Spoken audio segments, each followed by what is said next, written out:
Hello, everyone. This is our Mother's Day Proverbs Woman Bible study. We're just going to pick up where we left off. Enjoy. Okay, so we are on chapter 31, verse 16. She considers a field and buys it. Out of her earnings, she plants a vineyard.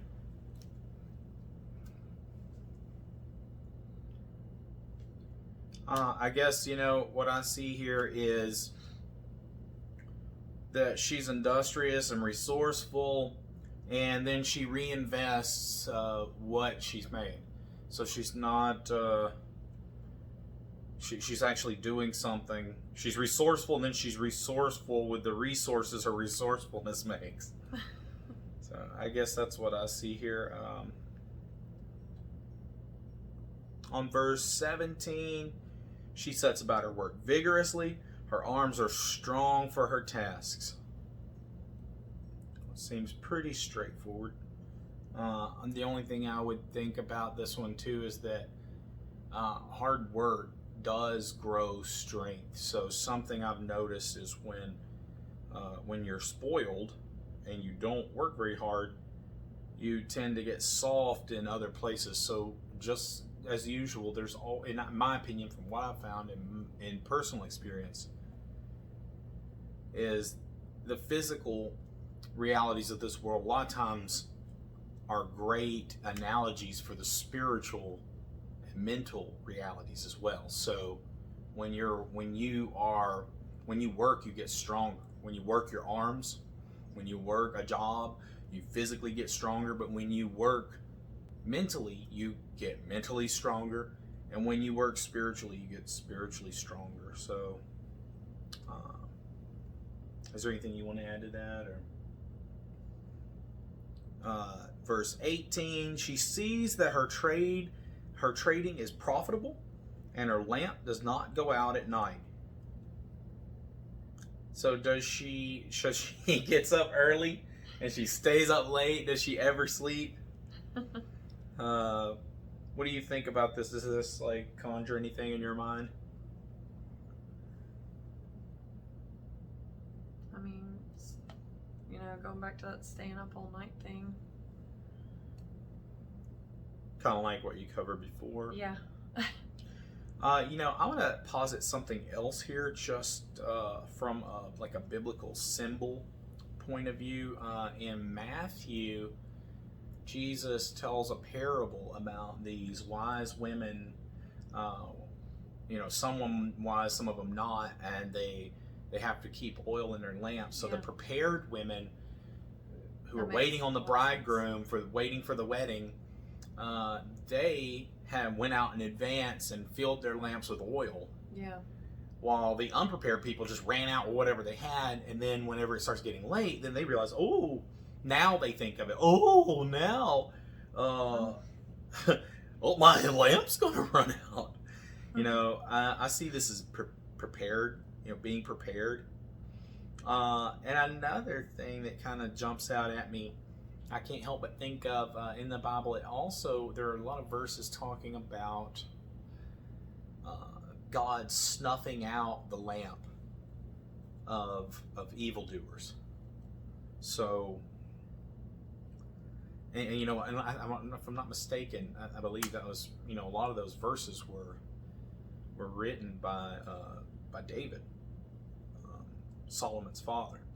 So there could be like a direct correlation here. So this woman, I'm sure you could say, yeah, she's probably working, putting in the extra hours. That's what makes the best of the best. That's what makes them the best. The people who play basketball and get paid millions of dollars, why them? Because, partially probably because they got recognized, they were lucky, but more than that, it's because when everybody else was out partying, having fun, they were practicing. Mm-hmm. So they worked hard now so they could play hard later. And I think this is kind of the same thing. Of course, she's working late, getting up early, working hard. She's industrious. She's putting her earnings to use. She's not lazy. She takes every advantage, but also she's prepared. I think you could look at it from a spiritual sense. She's prepared, and she's not going to be caught, either, in a situation that makes her look bad either. She's not going to be caught without oil because she's prepared, and she's not going to have her lamp snuffed out because she's not engaging in like this wicked behavior. I'm sure to the best of her human ability. Nobody's perfect. Is there anything you want to add to that, or? I think that's a really good point. Okay, I didn't know if that sparked anything in your mind also. I hadn't considered that. Well, as an artist, like I'm always thinking about that, but that makes a lot of sense. As an artist, I'm always thinking So about symbolism. I'm glad that you brought that up because I think that makes so much sense. And that's what I love about the Bible is such a great literary work. It's full of symbolism. Okay, what else does she do? Not sleep. There's no verses about sleep. She gets a lot of rest, so she's prepared for the next day. No. She gets up early and starts working out her arms, apparently. Every day is arms day. Let's see. Verse 18, we just did 18. Verse 19, in her hand she holds the distaff and grasps the spindle with her fingers. So again, with this sewing. Working with her hands. Yeah, working with her hands. With her fingers. Just her fingers. I don't know. I'm just going off the wording here. I don't know. I wonder, maybe it'd been worth the time to, like, if this caught my attention earlier, this is the second reference to spinning thread. I wonder if there's something to that. Some symbolism or something. Mm-hmm. What do you do with thread other than sew? Something to consider. But she opens her arms to the poor and extends her hands to the needy. Again, with the arms and the hands. And which are strong. I guess, and also being prepared. It's hard to extend your arms to the poor if you yourself have nothing. And so, being prepared and strong allows you to do that. I know that. It definitely makes it easier for me. I mean, I'm not, of course, as Christians, we're supposed to give out of our need, not just out of our abundance. But there's a certain point when you're kind of like the widow that well, if me and my son we were going to make this cake and eat it and then die. At a certain point, like you really don't have anything to give. But God will provide. But I do see a kind of a correlation there. So she's generous. Not only does she work hard for her family, but she's also generous, but profitable. And I don't know. I'm not a female, but I do notice that females tend to be more nurturing. I feel like this is a very endearing quality about women. It's endearing when men have it too, but it seems like it's like something that God has blessed many women with, to where it comes more natural. It's just so funny that our world values masculinity so much, and there are great qualities about masculinity, but there are so many good qualities about femininity. And I just want to go ahead. I take the opportunity. I've noticed, in my other videos, I'll look at the camera a lot when I'm talking to Rachel, and it looks like I'm checking myself out. But I just want to make note that I see my wife in the camera, and so I'm talking to her in there instead of right here. So I'm trying to remember not to do that, but I did want to go ahead and put that out there. I'm not just always look at my visage. So I did want to offer that up. Okay, this is a good one. Verse 21, when it snows, she has no fear for her household, for all of them are clothed in scarlet. That's a good verse. Mm-hmm. What is the deal with scarlet, though?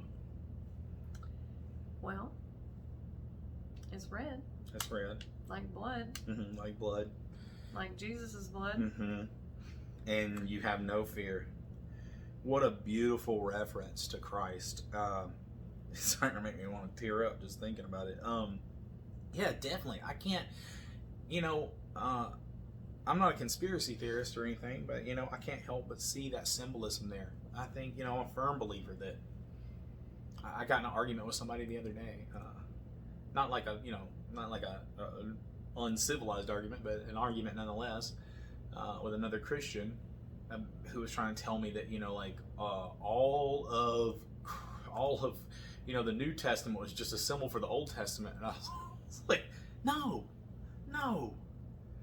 of course not. Most of the Old Testament is foreshadowing to Christ.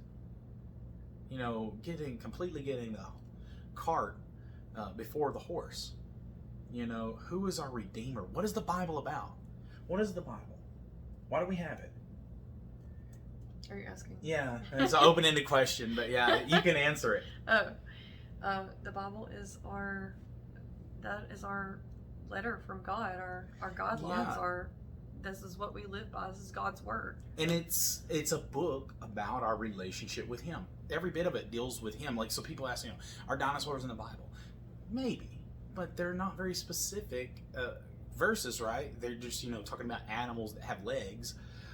So I'd say, yeah, I guess dinosaurs had legs. So, or maybe it was when it was talking about the birds, right? Because we know, birds have a lot of commonalities with dinosaurs. The more we learn about dinosaurs, the more we realize they were birds. But the point is, it's not a science textbook. It's not a book about every phenomenon that happens in our natural world. It's a book about our relationship with God. The whole thing's a book about our relationship with God. And who gives us the most close and intimate relationship with God? Who allows us to walk with God like Adam and Eve did in the garden? Jesus does. Jesus does. Hands down. Because we are wicked sinners and God couldn't be in our presence. He's too pure. And so we have to be clothed in scarlet, right? We have to be clothed in Christ's payment for our sins. And so I see that as 100% is Jesus right there. Yeah. She has no fear for her household because she knows they are covered in the blood of Christ. How beautiful is that? And there's a lot of promises that God makes us about. If you raise your children in the way they should go when they're old, they will not part from it. So, I don't know. Is there any, I think that's a pretty strong promise. You could probably try and find anecdotal evidence that, is there something you could, can you mess up your kids and then they don't come to Christ? I'm sure you could find anecdotal evidence of that, but at the same time, you don't know what's in a person's heart when they die. And so you might think, well, my child never did come back to the way it was.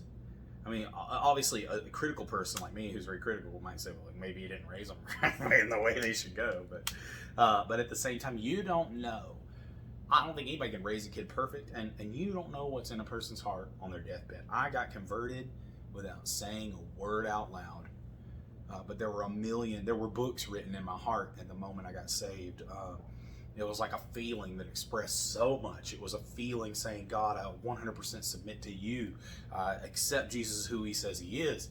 I know that He had to pay for my sins. I know I'm a sinner. I know I can't do anything without Him. I absolutely give Him my entire life. It's His. I mean, there were millions and millions of phrases that went through my mind just in that feeling in my heart. I can put it into words now and describe how it felt, but it was really just a feeling in an instant. And so, you don't know what's in somebody's heart.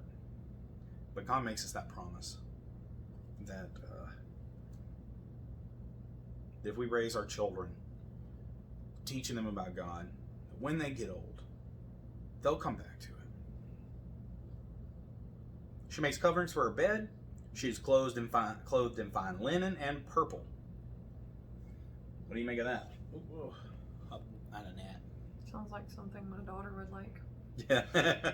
Yes. All purple Elsa dresses. She makes coverings for her bed.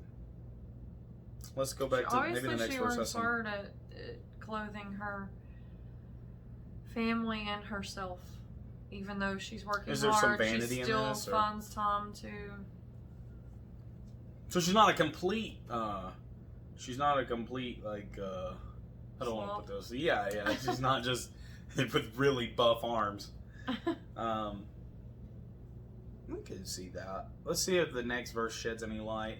23. Her husband is respected at the city gate, where he takes his seat among the elders of the land. No help for the previous verse. But but that's interesting. Well, I mean, these seem like social things to me, because he's respected. She is clothed in fine linen and purple, which is something a royal that color for many respectable people dress themselves nicely. So what does her husband have to do with this? Can a Christian woman, does she have any control over this? That's not a trick question. She's like, how should I answer this? I'm just really wondering, like, if this is written as advice to this, to this hypothetical woman who reads this. I wonder what the husband's respect. Maybe he's respected because of her. Originally, we were talking about it was a letter to King Lemuel from his mom. That's true. Maybe she's telling about his part in it too. That's a good point. And then also, we were talking about the other day. You were saying how we are the bride of Christ, and so it has that parallel where these things not only should apply to women of faith, but everyone. I agree with that. Because you're just talking about a Christian. That's true. That is true also. I don't think any of this stuff would apply just to a woman. And then there's that other level where you're also just talking about the church, the bride of Christ. That's true too. Though that's one of the things I love about the Bible, is that there's so many layers there. When God says something, when He lays out some truth, it's like it's not always just this one little thing. He has so many facets. So I guess the question here, is it, in that context, is your husband respected at the gate? If we're the bride of Christ, are we lifting up Christ? Good. So that He's respected, Good point. And that's both with our actions and our words, In verse 24, she makes linen garments and sells them, and supplies the merchants with sashes. This is an interesting verse.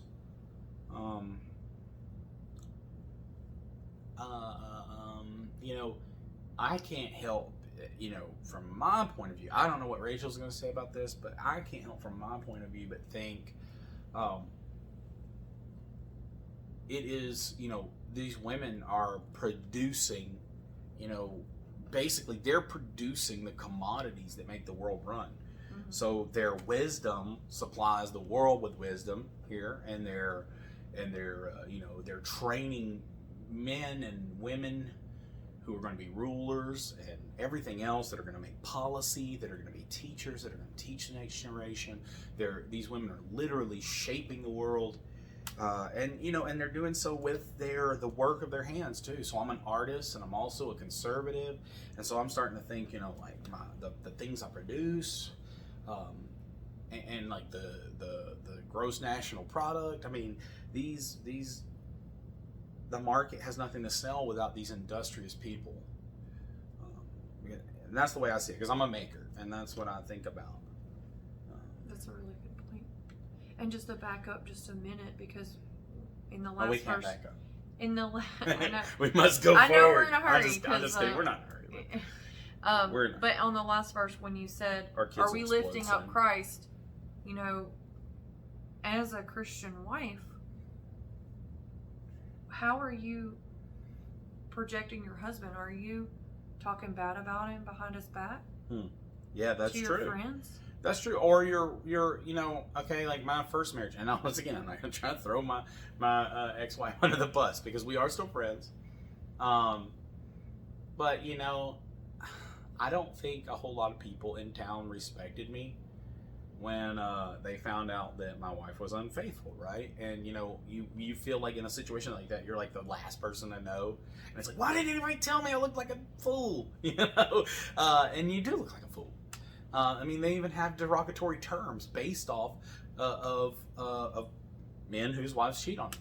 And so, yeah, your conduct, both in an earthly sense and in a kingdom sense, really does affect your husband's integrity. I didn't even think about it that way, but I should have. My wife is so awesome now that I forget that can happen. I do feel respected now. She is, this is going to verse 25. She is clothed with, she is clothes. She is literally clothes. She is clothed with strength and dignity. She can laugh at the days to come. This is a verse a lot of people like to quote because it's very inspirational. It is, and I think it plays a big part, kind of like we were talking about earlier. You're a prince or a princess because you are a child of the King of the universe. He adopted you, and he bought you. He could have just made you a servant, but he tells you to call him Abba, Father. And so you do have some dignity that comes with being a human, and I had, of course, as a teacher, most of my students respect me, and we just have a great time because I teach art, and they love me, and they need that attention from this person that they're around,